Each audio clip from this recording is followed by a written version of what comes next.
Welcome back to Money and You Building Money Smart Youth for a Stronger India. This is our fourth session together. So glad you could join us. Whether you're a student, maybe just started your first job, or you're juggling studies and other responsibilities.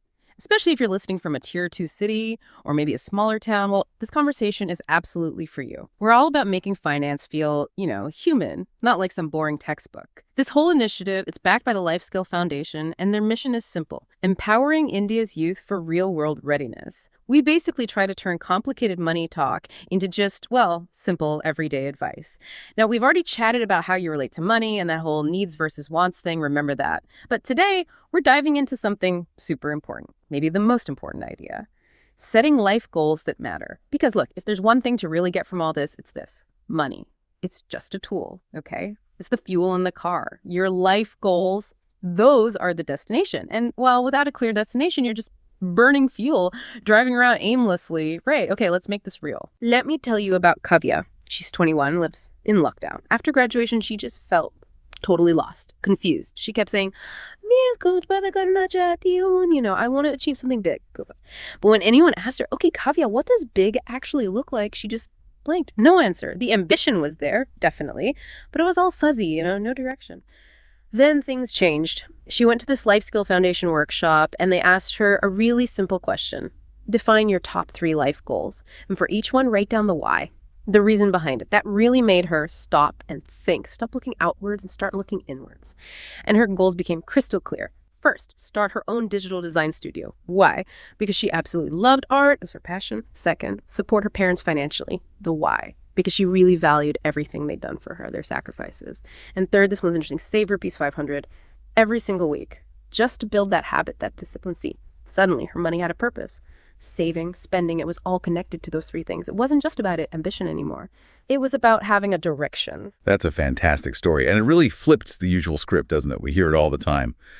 My goal is to earn, say, rupees 1 lakh a month.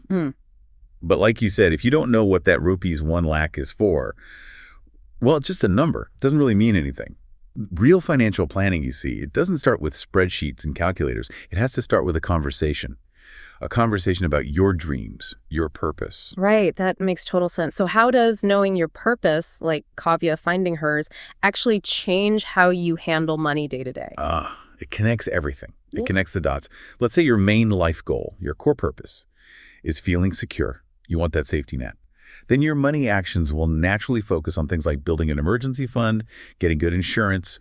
You prioritize safety. Makes sense, right? Yeah, definitely. But maybe your goal is more about freedom. Traveling, choosing your own path, not being tied down. Well, then you need to think about investing, growing your wealth so it can work for you. You prioritize growth, maybe take a bit more calculated risk. Or perhaps your goal is about making an impact, helping your community, starting something for others. In that case, money becomes a tool to create opportunities, not just for yourself, but for the people around you.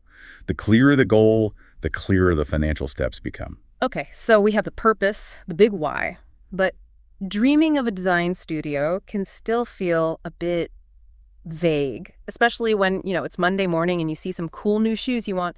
How do we make these big dreams concrete, turn them into actual habits? That's where a practical tool comes in handy. We need something to make those goals stick, make them actionable. And this is where that SMART framework everyone talks about fits in, right? Exactly. SMART is like the blueprint. It turns those big, fuzzy dreams into clear targets with deadlines. Let's quickly break it down, maybe using Kavya's design studio goal. S is for specific. Yeah. So instead of save for my business, it's much clearer to say, I need to save rupees 20,000 for a good laptop for design work. See, very specific. It's specific. Okay, what's M? M is measurable. You need to be able to track it. So if you need rupees 20,000, maybe you decide, I'll save rupees 5,000 every month for 4 months. You can actually measure that progress each month. Okay, measurable progress. Makes sense. Then comes A, achievable. This is a reality check. Is the goal realistic for you right now? If you're earning rupees 8,000 a month, saving rupees 5,000 might be too tough. Setting achievable goals builds momentum, builds confidence. Right, don't set yourself up to fail. Precisely. Next is R for relevant. Does this goal actually align with your bigger life purpose? Saving for that laptop. Totally relevant to the design studio dream. Saving for, the latest phone just because everyone else has it, maybe not so relevant. Connects back to the why. Exactly. And finally, T is for time-bound. Give yourself a deadline. A goal without a deadline is just a wish, really. So a proper SMART goal would sound something like. Like, Uh, I will save rupees 15,000 in the next 6 months by March 31st to enroll in that online graphic design course. It's specific, measurable, hopefully achievable, relevant, and it has a clear time frame. wow, okay. That clarity, I can see how that makes everyday money choices much easier. You're not just relying on, like, willpower. You have a system. So maybe every time you think about spending money, you should ask yourself, what, like, 3 key questions. Let's try this. 1, does this purchase, this expense, actually get me closer to my goal? 2, am I consistently putting money aside, saving or investing for the things that genuinely matter to me? And 3, okay, maybe I want this thing now, but can I delay it? Can I delay this short-term want for that bigger long-term happiness? Yes, asking those questions is so powerful. And this kind of clarity is especially crucial for young people in, say, tier 2, tier 3 cities and smaller towns. Often, young earners there are juggling a lot, maybe contributing to family income, helping siblings, managing their first salary. Plus, there's always peer pressure, right? Wanting the things friends have. Having clear goals acts like a shield, almost. It gives you a solid reason, a justification to say no sometimes. Not because you're being conscious or cheap, but because you're being intentional. Knowing every rupee has a purpose, maybe for security, for education, for future growth, that builds serious self-confidence. It really does. Okay, so we have these SMART goals, but maybe you have a few, like saving for a course, helping parents, maybe buying a bike eventually. How do you manage all that?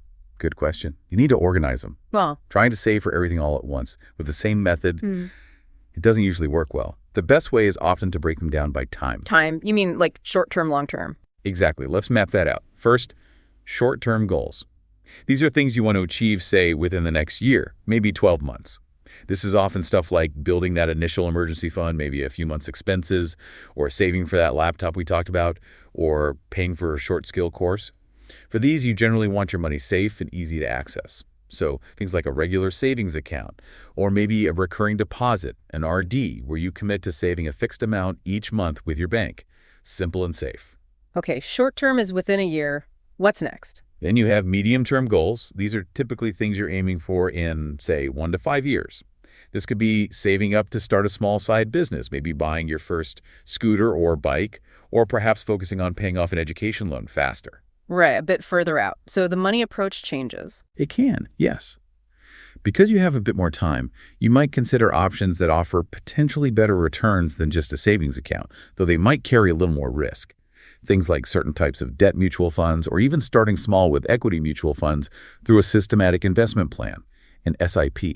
SIP, that's where you invest a fixed amount regularly, like monthly. Precisely. Maybe just rupees 1,000 or rupees 2,000 a month. It automates the habit and averages out your purchase cost over time. It's a really popular way to start investing in India. Okay, short-term, medium-term. What about the really big stuff? The long-term goals. These are usually 5 years away or even much longer. This is where the big dreams often sit. Buying a home someday, maybe planning for your parents' future financial comfort, saving for your own retirement even if it feels ages away, or achieving that real financial independence. Right, the big picture. For these long-term goals, time is your biggest ally. You can look at investments that have the potential to grow significantly over many years. Equity mutual funds, again, often through SIPs, are a common choice here. Also, government-backed options like the Public Provident Fund, or PPF, which is very safe and offers tax benefits. The key is starting early and staying consistent. Okay, you mentioned saving and investing. Sometimes people use those words interchangeably. Can you just quickly clear up the difference? Sure. Think of it like this. Saving is mostly about preparation. You're putting money aside, keeping it safe in easily accessible places like a bank account or an RD, usually for those short-term needs. The main goal is safety. Keeping it safe. Got it. Right. Investing, on the other hand, is about progression. It's about putting your money to work, aiming for it to grow over time, hopefully faster than inflation. Inflation, that's the thing that makes prices go up and our money buy less over time. Exactly. Investing helps your money keep pace or even outpace that erosion of value. It's about making your money grow, not just sit there. And this is where starting early becomes really powerful, that whole compound interest thing. Compound interest. It's not magic, it's just maths. But it feels magical sometimes. Think of it like a tiny snowball rolling down a really long, snowy hill. It starts small. In the first year, your investment earns some return. But the next year, you earn a return not just on your original money, but also on the return you earned last year. So your earnings start earning returns. Okay, returns on returns. Yes. And that snowball just gets bigger and bigger, faster and faster the longer it rolls.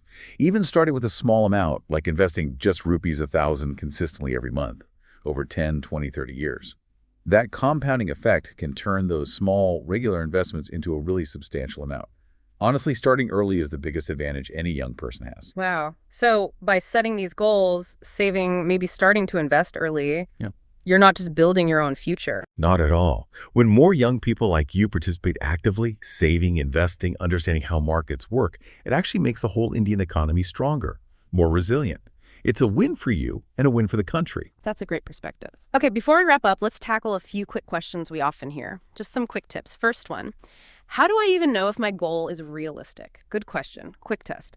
Can you achieve a small, meaningful part of it in, say, the next 6 months? With effort, you can track. If yes, it's probably realistic enough to start.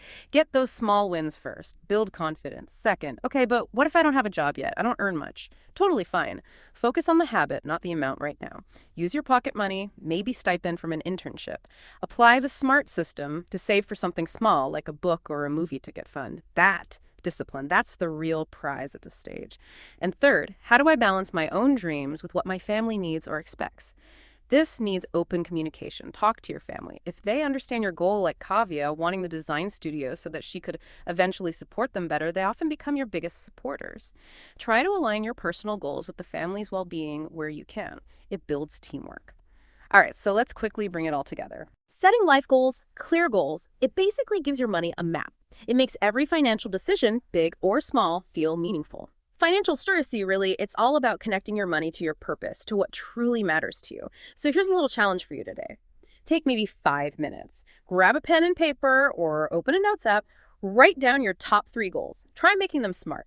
And then ask yourself that big question. Is how I'm spending my time and my money actually aligned with these goals? This is how you start taking real charge of your financial journey. And remember, this learning doesn't stop here. We've put together a study guide. It's like a Money and You workbook to help you practice these ideas. You can find the link to download it. Also, check out the description below this session. We've put some related resources and links there for you to explore further. And hey, if you hit a roadblock or have more questions, you can always reach out to the Life Skill Foundation. The best way is through their LinkedIn page. Make sure you join us again next week. We'll be talking about values and money. What really drives you. We're going to explore how your core beliefs, your personal values actually shape all your money choices. It's going to be fascinating. So hit subscribe so you don't miss it. And just a final important reminder, everything we've discussed today is for educational purposes to get you thinking. Everyone's financial situation is unique. For specific advice tailored to your circumstances, especially about investments, please make sure you consult with a certified financial expert or use the trusted advisory service.